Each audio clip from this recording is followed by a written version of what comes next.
कहानी पुरानी डैन और दाई माँ के आखिरी हिस्से में आप सबका स्वागत है। गौरी बच्ची को गोद में लिए गांव की सीमा की ओर भाग रही थी। उसके पीछे कामिनी भी लगी हुई थी। वो उसकी बेबसी को देखकर खुश हो रही थी। गौरी जब सीमा के पास पहुंची तो गांव की सीमा के बाहर उसने एक मुसाफिर को देखा। वो चिल्लाने लगी। जब उसकी चिल्लाने की आवाज़ उस मुसाफिर ने सुनी तो वो रुक गया। गौरी दौड़ते हुए उस मुसाफिर के पास जा पहुंची और उससे कहने लगी, हमें बचा लीजिए, इस बच्ची को बचा लीजिए, वरना वो हमें मार देगी। कौन मार देगा? मुसाफिर ने चौंकते हुए कहा।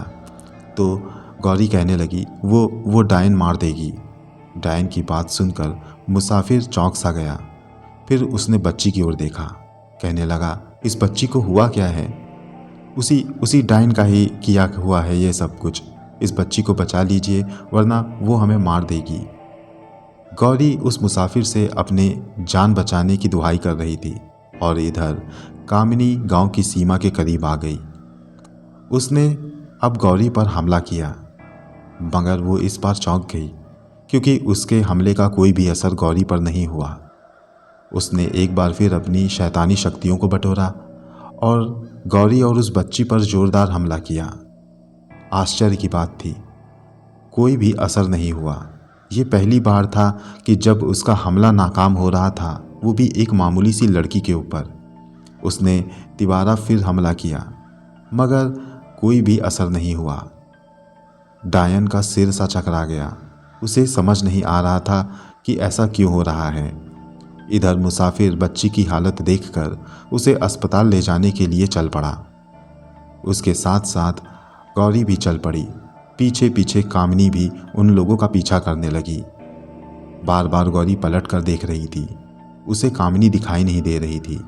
वो आदमी तेज तेज कदम बढ़ाते आगे बढ़ रहा था।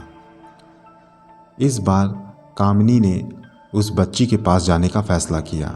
पूरी ताकतें बटोर कर वो गौरी और उस बच्ची के पास गई और जैसे ही उन्हें छूना चाहा, बिजली का एक जोरदार झटका सा लगा और वो गांव की सीमा के अंदर जा गिरी। उसका सिर चकरा सा गया। उसे कुछ समझ नहीं आया कि आखिर उसके साथ ये सब हो क्या रहा है। इधर वो मुसाफिर बच्ची को गोद में लिए भागता हुआ अस्पताल की ओर जाने लगा। वो उस गांव से कोसों दूर निकल चुका था। काफ़ी दूर जाने के बाद वो एक अस्पताल के करीब पहुंचा, जहां पर जाकर उसने बच्ची की मरहम पट्टी करवाई, दवाई के पैसे दिए। बच्ची का इलाज शुरू हो गया। कुछ ही देर में सब कुछ नॉर्मल होने लगा। बच्ची अब अस्पताल में सुरक्षित थी और इधर गौरी को भी थोड़ी बहुत दवाई दिलवाई। गौरी जब थोड़ा नॉर्मल हुई तो उस मुसाफिर ने उनसे पूछा, आखिर मामला क्या है? इस पर गौरी ने जो कुछ भी गांव से पता किया था सब कुछ उस मुसाफिर को बता दिया। उस डायन के बारे में बता दिया, गांव के हालात के बारे में बता दिया। ये सब सुनकर वो मुसाफिर चौंक सा गया। कहने लगा, इस गांव की बातें दूर दूर तक फैली हुई हैं और जब से इसकी मनहूसियत की गवाही लोगों ने दी है, तब से इस गांव के करीब से भी कोई नहीं गुजरता। गांव के लोगों को भी काफ़ी दिनों से बाहर नहीं देखा गया है। गांव के पास एक अजीब सी मनहूसियत सी होती है। मैं किसी खास काम से यहाँ से निकल रहा था, तुम्हारी चीख पुकार सुनी तो मैं रुक गया। पहले तो मुझे भी लगा कि ये किसी भूत प्रेत या डायन की कोई चाल ना हो, लेकिन मेरे दिल ने गवाही दी कि नहीं, तुम्हें मदद की ज़रूरत है। मैं इंसानियत के नाते रुक गया।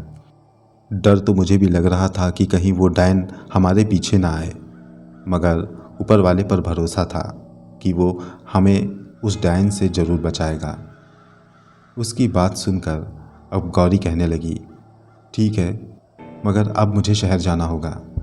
मैं अपने बाकी के साथियों को बताना चाहती हूँ कि हमारे साथ आया हुआ हमारा साथी मोहन मारा गया है। मैं लोगों को सारी सच्चाई बताना चाहती हूँ। वो लोग मेरी फ़िक्र में होंगे और मेरे घर में भी नहीं मालूम कि मैं किस मुसीबत में हूँ। उसकी बात सुनकर मुसाफिर उससे कहने लगा, बेटी तुम्हारी बात सही है, मगर मेरी बात मानो तो तुम अकेले मत जाओ। और जाओ ही क्या, मैं तो कहूँगा कि तुम अब कहीं मत जाओ, तुम मेरे साथ चलो। मगर क्यों? गौरी के ऐसा कहने पर वो मुसाफिर कहने लगे, क्योंकि तुम्हें अकेले पाकर हो सकता है कि वो डायन तुम पर हमला करे, हो सकता है कि तुम्हें नुकसान पहुंचाए, इसलिए तुम्हारा इधर उधर जाना ठीक नहीं होगा। तो फिर मैं क्या करूं?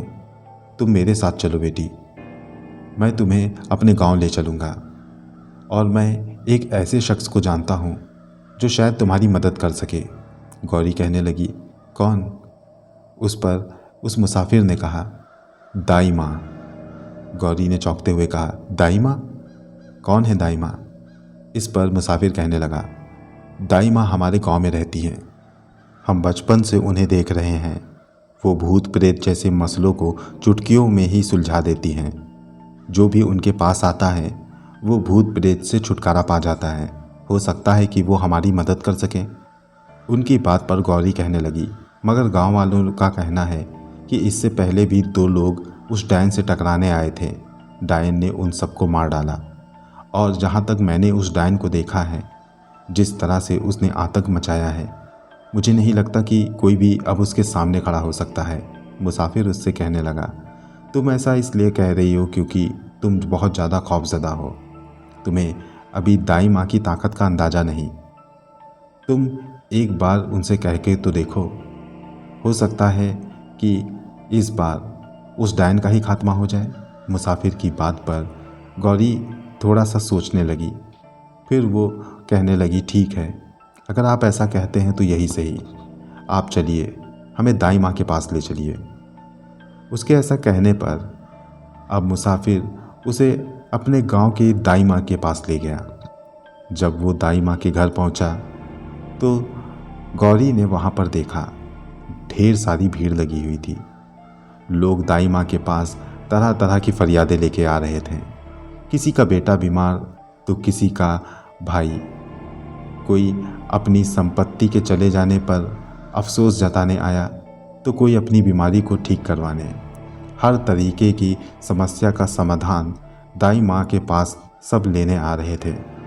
ज़्यादातर भूत प्रेत के मसले थे। भूत प्रेत जैसे मसलों को वो चुटकियों में ही सुलझा रही थी।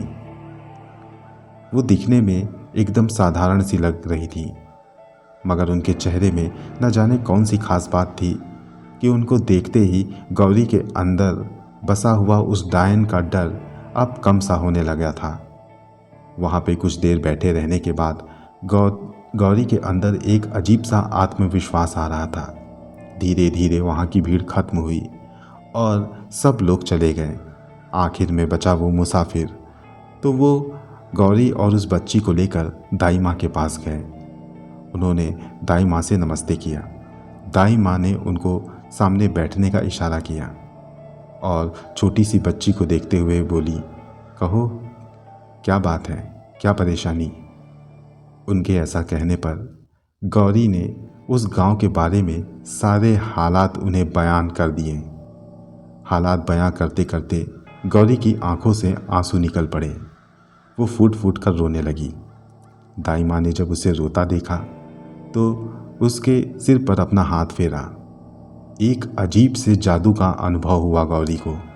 दाई माँ का हाथ जैसे ही उसके सिर पर आया, उसने अपने अंदर एक अजीब सी ताकत का अनुभव किया।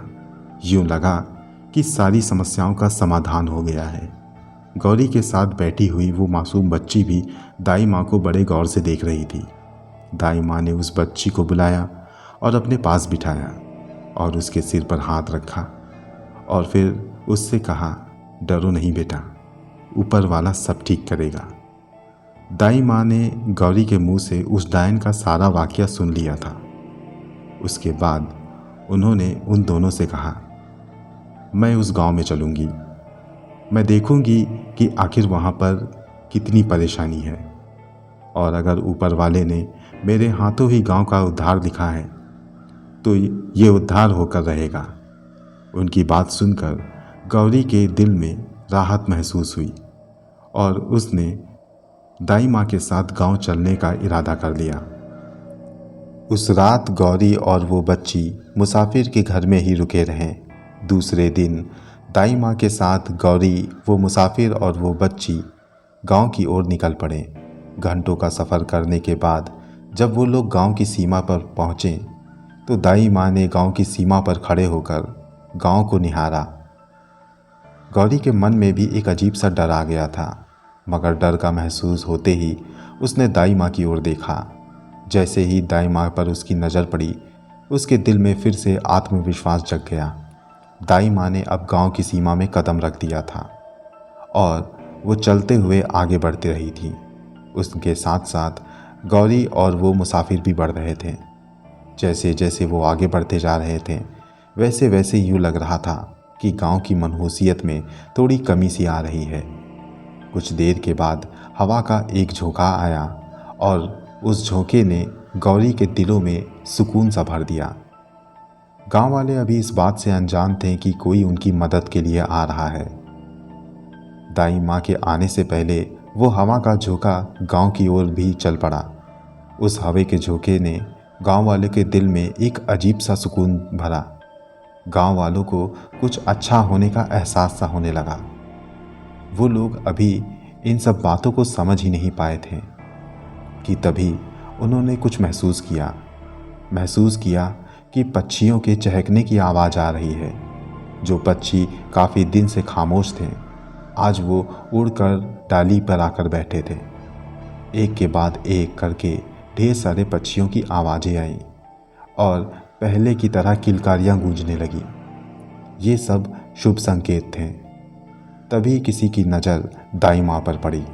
दूर से आती हुई बेखौफ दाई माँ जब उन लोगों ने देखी तो वो लोग अपने अपने घरों से बाहर की ओर आ गए। सब एक दूसरे की ओर भौचक्के होकर देख रहे थे। कौन है जो बेखौफ होकर उस मनहूस गांव में आ रहा है? फिर सबकी नज़र गौरी और उस बच्ची पर पड़ी। बच्ची को जिंदा देखकर उसके घर वाले और गांव के लोगों में खुशी की लहर सी आ गई। उन्हें उम्मीद नहीं थी कि गौरी और वो बच्ची जिंदा होगी। गौरी ने बच्ची को उनके घर वालों के हवाले कर दिया। दाई माँ ने गांव की ओर नज़र डाली, गांव वालों को देखा। वो समझ गई कि उनके दिलों में डायन का डर कितना गहरा है। वो गांव में कुछ कदम अंदर गई, फिर वो एक एक लोगों से बात करने लगी। सभी लोगों ने कहा कि उन्हें डायन से छुटकारा दिलाया जाए। हरीश और उनकी माँ भी दाई माँ के पास आ गए। उन्होंने बिना देर किए दाई माँ को सारी कहानी बयां कर दी। शुरू से आखिरी तक सब कुछ बता दिया। दाई माँ ने उनकी बात गौर से सुनी। वो सारी कहानी समझ गई। उसके बाद गौरी दाई माँ को चौधरी साहब के पास ले गई। चौधरी साहब जो काफ़ी दिन से बीमार पड़े थे, उन्होंने भी जिंदगी के बारे में सोचना बंद कर दिया था। उन्होंने समझ लिया था कि वो भी डायन के हाथों मार दिए जाएंगे। मगर जैसे ही उनकी नज़र दाई माँ की ओर पड़ी, एक अजीब सी शक्ति का अनुभव हुआ। दाई माँ उनके पास गई और उनके सिर पर हाथ रखा। मनी मन कुछ पढ़ा और चौधरी साहब पर दम किया। चौधरी साहब तुरंत उठकर बैठ गए। अपने अंदर एक ताजगी का अनुभव करने लगे। उनकी भी दाई माँ से बात हुई।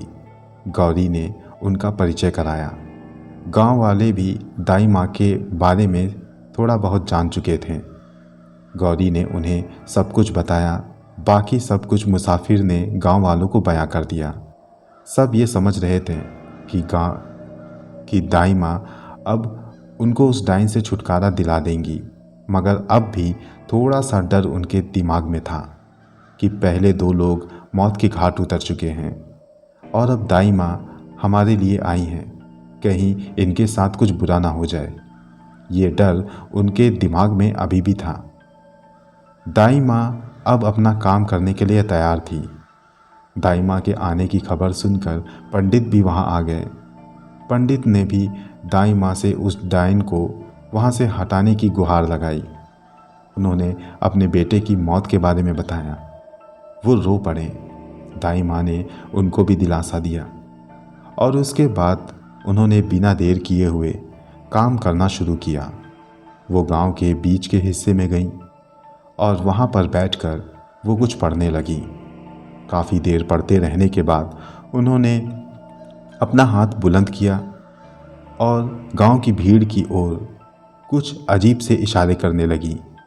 ऐसा लग रहा था कि वो गांव के लोगों की ओर इर्द गिर्द कोई हिसार कायम कर रही हो। फिर उन्होंने गांव वालों की ओर दम किया और फिर वो कुछ अजीब सी जुबान में पढ़ने लगी और पढ़ते पढ़ते वो उठकर चलने लगी। वो जहाँ जहाँ जाती वहाँ वहाँ गांव वाले उनके पीछे लग जाते। चौधरी साहब और पंडित जी भी उनके साथ चल रहे थे। हरीश भी अब दाई माँ के साथ था। धीरे धीरे वो लोग गांव के हर एक घर के पास से गुजरते। वो लोग जहाँ जहाँ जाते एक बात का अनुभव करते, वहाँ की मनहूसियत खत्म सी होने लगी थी। वहाँ के बंधे हुए जानवर जो कई दिन से खामोश थे, वो भी तरोताज़ा महसूस कर रहे थे। वो भी अब आवाज़ें कर रहे थे। गांव के कुओं से जो खौफनाक आवाज़ें आती थीं, वो भी आना बंद हो गई थी। चिड़ियों की आवाज़ आ रही थी। गांव के अंदर एक खुशनुमा सा वातावरण सा फैलने लगा था। धीरे धीरे उन लोगों ने आधे से ज़्यादा गांव घूम डाला। जब इस तरह से घूमते हुए वो वापस उसी जगह पर आई, तब एक जोरदार हवा का झोंका आया और उस हवा के झोंके के साथ कामिनी की आवाज़ सभी को सुनाई दी। उस आवाज़ में धमकी थी, दाई माँ के लिए। वो दाई माँ से कह रही थी, तू जो भी है यहाँ से चली जा, वरना तेरा भी वही अंजाम होगा जो मैंने पहले बाकी 2 लोगों का किया। दाई माँ ने उसकी सुनी अनसुनी कर दी और मनी मन कुछ न कुछ पढ़ती रही। पढ़ते पढ़ते वो हरीश के घर के सामने जा पहुंची। वहाँ रुक गई और वहीं पर खड़े खड़े उन्होंने पढ़ना शुरू कर दिया। वो बुलंद आवाज़ में कुछ पढ़ रही थी। वो कुछ पढ़ती और हरीश के घर की ओर इशारा करती। जब जब वो ऐसा करती, हरीश के घर से काला धुआं निकलता। ये सब देखकर गांव वाले हैरान हो जाते। सभी दाई माँ के पीछे खड़े थे और दाई माँ बेबाकी से हरीश के घर के पास खड़ी थी। कुछ देर के बाद हरीश के घर से जोरदार चीख निकली। ये चीख कामिनी की ही थी। सभी गांव वाले डर गए। क्या देखते हैं कि उनके घर से एक धुआं निकला और धुएं ने कामिनी की शक्ल इख्तियार कर दी और उस शक्ल ने दाई माँ की ओर हमला किया। मगर इससे पहले कि वो दाई माँ के पास भी भटकती, वो हवा में धूल धूल बनकर गायब हो गई। दाई माँ ने कुछ न कुछ पढ़कर हरीश के घर पर दम किया। धीरे धीरे अब कामिनी की चीखें सुनना भी बंद हो गई। दाई माँ अब भी सब कुछ पढ़ रही थी। वो पढ़ पढ़ के आसपास के कुओं में भी दम कर रही थी और फिर धीरे धीरे सूरज डूबने लगा। जैसे ही सूरज डूबा, वहाँ पर फिर से कामिनी के कहकहे गूंजने लगे और फिर कामिनी दाई माँ के सामने हाजिर हो गई। जैसे ही वो दाई माँ के सामने आई, गांव वाले थोड़ा सा डर गए, मगर दाई माँ ने उन सब को हाथ के इशारे से चुप खड़े रहने को कहा। दाई माँ उससे कहने लगी, तुमने इस गांव को बहुत तबाह करने की कोशिश की, कई लोगों को मौत के घाट उतारा, मासूम और निर्दोष लोगों को मारा। इसलिए एक बार कहूँगी, यहाँ से चली जाओ, वरना कहीं जाने के लायक नहीं छोड़ूंगी। दाई माँ के ऐसा कहने पर कामिनी हंसने लगी और फिर उसने जोरदार हमला दाई माँ पर किया। दाई माँ कुछ कदम पीछे गईं और फिर उन्होंने खुद को संभाला। इस बार उन्होंने कुछ पढ़कर दम किया। कामिनी चीख कर पीछे दीवार से जा टकराई और फिर धुआं बनकर गायब हो गई। गांव वाले सोचने लगे कि शायद कामिनी भाग गई, मगर दाई माँ ने हाथ से इशारा करते हुए गांव वालों को रुकने को कहा। वो कुछ न कुछ पढ़ते आगे बढ़ते जा रही थी। गांव वाले भी धीरे धीरे उनके पीछे थे। फिर क्या देखते हैं कि कामिनी फिर से दाई माँ के सामने खड़ी थी और उसने कहा, देखो, अगर तुम यहाँ से नहीं गई तो इन लोगों की ज़िंदगी को और भी ज़्यादा नुकसान पहुँचाऊँगी। मैं जानती हूँ कि तुम मुझे रोक नहीं पाओगी, क्योंकि तुम्हें मेरी ताकतों का अंदाज़ा नहीं है। दाई माँ ने उसकी बात का कोई जवाब नहीं दिया। बल्कि जवाब में एक ऐसी आयत पढ़कर फूंकी जिससे सफ़ेद धुआं निकला और उसने कामिनी को अपनी चपेट में ले लिया। कामिनी उसके चपेट में आते ही ऐसा चीख पड़ी कि गांव वालों के कान के पर्दे फटने से लगे। मगर अगले ही पल कामिनी ने कुछ ऐसा किया कि वो धुआं वहाँ से गायब हो गया। और फिर कामिनी ने दाई माँ से कहा, तुम यूँ नहीं मानोगी, मुझे अब वही करना पड़ेगा जो मैं नहीं करना चाहती थी। ये कहकर वो अजीब सी जुबान में कुछ पढ़ने लगी। जैसे ही उसने ये करना शुरू किया, गांव में अजीब तरह से और भी ज़्यादा अंधेरा सा होने लगा। यूँ लगा कि अंधेरा अब गांव को अपने आगोश में ले लेना चाहता है। अंधेरे के साथ साथ वहाँ खौफनाक आवाज़ें आने लगीं और यूँ लगा जैसे ज़मीन के नीचे से लोगों को कोई धक्का दे रहा है। गांव वाले चिल्लाकर कुछ फुट पीछे चले गए। फिर वो क्या देखते हैं कि ज़मीन से धुआं निकलने लगा और उसके साथ ही धुएं ने अजीब से दानों सी आकृति ले ली। इस तरह से वहाँ कई सारी आकृतियाँ आकर खड़ी हो गईं, जिन्होंने दाई माँ को घेर लिया। डायन के इशारे पर उन्होंने दाई माँ पर हमला किया, मगर अगले ही पल दाई माँ ने उन सब को वहाँ से गायब कर दिया। वो सब चिंगारी बनकर हवा में गायब हो गए। ये देखकर डायन घबराई और इस बार उसने फिर कुछ पढ़ना शुरू किया। देखते ही देखते वहाँ पर ज़मीन पे धमक सी लगने लगी। ऐसा लगा कोई भारी चीज़ पैर पटक कर चल रही हो। क्या दिखाई दिया कि एक जला भुना सा इंसान दाई माँ की ओर चलता चला आ रहा है। हरीश उसे देखकर पहचान गया। हरीश ने कहा, ये तो कामिनी का पिता है, जिसे मैंने अपने हाथों से क्रियाक्रम किया था। उसकी बात पर कामिनी कहने लगी, ये पिता नहीं बल्कि मेरा ही एक साथी है, जो अब तुम्हारी दाई माँ को नहीं छोड़ेगा।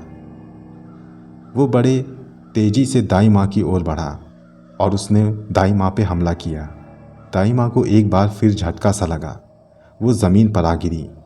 गांव वाले डर गए, मगर अगले ही पल दाई माँ उठ खड़ी हुई और उन्होंने फिर कुछ पढ़कर फूंका।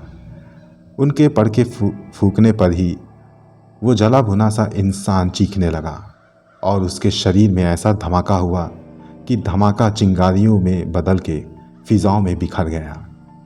और इसके साथ ही एक बार फिर डायन को शिकस्त मिली। इस बार डायन ने अपने आका से हाथ फैलाकर मदद मांगी और फिर वहाँ एक अजीब सा मंजर देखने को मिला। लोगों के घरों से, कुओं से, दरख्तों के ऊपर से, दरख्तों के पीछे से, न जाने कहाँ कहाँ से अजीब अजीब से इंसान आकर उन लोगों को घेर लिए। खासकर वो दाई माँ के चारों ओर थे। भयानक शक्लें, भूत प्रेत जैसे दिखने वाले लोग थे। यकीनन वो इंसान नहीं थे। डायन ने कहा, ये हमारे शैतान और खबीस जिन हैं, जो अब तुम्हारी दाई माँ को नहीं छोड़ेंगे। डायन अभी इतना कह ही रही थी कि उसने देखा उसके शैतान और वो खबीस भूत प्रेत सब चीखने लगे। दाई माँ कुछ पढ़ रही थी और उन्होंने जो ही दूर से उन लोगों पर दम किया, वो सब वहाँ से धुएं बनकर गायब हो गए। डायन भी वहाँ से गायब हुई, मगर दाई माँ तेज तेज कदम बढ़ाते हुए गांव के अंदर दाखिल हुई और मैदान में जा पहुंची। मैदान में पहुंचकर एक बार फिर उनका आमना सामना डायन से हुआ। डायन इस बार अपने आगा से मदद मांगने लगी। वहाँ इस बार फिर से अजीबो गरीब डील डॉल वाले लोग आकर दाई माँ को घेरने लगे। उनको आता देख गांव वाले डर गए। वो तादाद में 100 से भी ज़्यादा थे और ताकतवर इतने कि एक हाथ से बड़े दरख्त को उठाकर दाई माँ पर फेंक रहे थे। दाई माँ अपने आप को बचाते हुए दाहिने बाएं हो रही थी और मन ही मन कुछ पढ़ रही थी। अब जो भी दरख्त उनके करीब आता, उनसे टकराने से पहले ही ज़मीन पर गिर जाता। जब खूब सारी तादाद में वो दानव जैसे दिखने वाले लोग वहाँ पे इकट्ठे हुए, तो डायन कहने लगी, तुम सब इस बूढ़ी औरत को मार डालो, ये मुझे परेशान कर रही है। वो सारे दानव जैसे दिखने वाले लोग दाई माँ की ओर झपटे, मगर तभी दाई माँ ने मन ही मन कुछ पढ़ा। उनके पढ़ते ही न जाने कहाँ से उस मैदान में हष्ट पुष्ट लंबे चौड़े खूबसूरत से दिखने वाले कई सारे लोग इकट्ठे हो गए। वो गांव के नहीं थे, मगर न जाने कैसे वहाँ पर कहाँ से आ गए। वो भी कोई दरख्त के पीछे से निकलता, कोई ज़मीन के अंदर से, कोई कुएं से निकलता, तो कोई दूर से आता हुआ दिखाई देता। एक तरफ उन दानव लोगों की फ़ौज और दूसरी तरफ ये दाई माँ की फ़ौज। यकीनन ये कोई दाई माँ का ही करिश्मा था। दाई माँ के साथ आने वाले मुसाफिर ने गांव वालों से कहा, ये दाई माँ के जिन हैं जो दाई माँ के बुलाने पर अक्सर आ जाया करते हैं। सब लोग अपनी आंखों से उन जिन्नों को देख रहे थे। उन जिन और उन दानों जैसे दिखने वाले लोगों के बीच लड़ाइयाँ होने लगी। कुछ ही पल में उन जिन्नों ने उन दानव जैसे इंसानों को चीर फाड़ डाला। वो इंसान नहीं, कोई भूत प्रेत थे, और उनमें से कोई खबीस तो कोई शैतान जिन्न थे।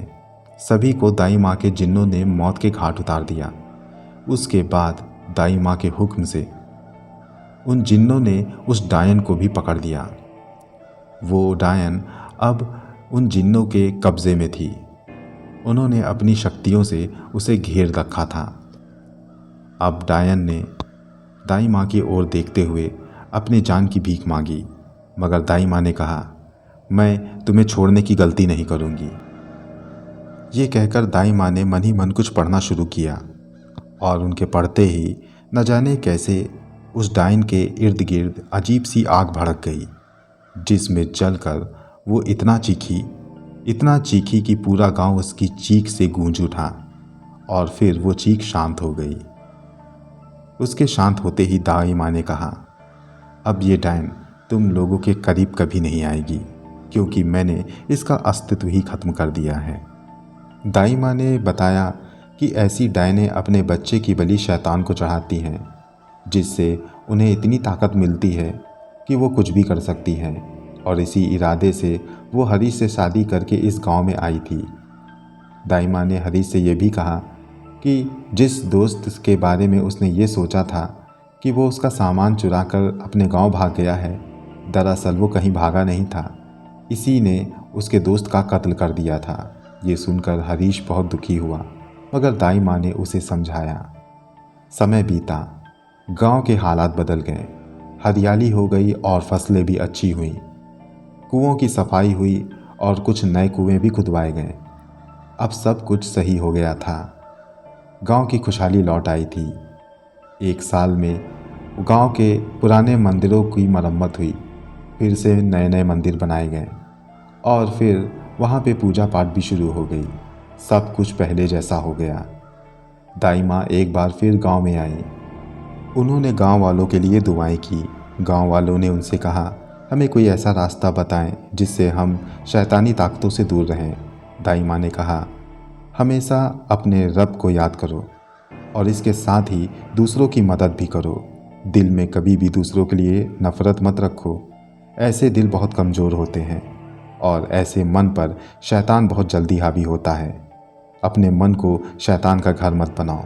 दूसरों की मदद करो, दूसरों की भलाई करो। खुदा तुम्हें हर चीज़ से महफूज रखेगा, हर बुरी शय से महफूज रखेगा। दोस्तों, इस कहानी का अंत यही हुआ।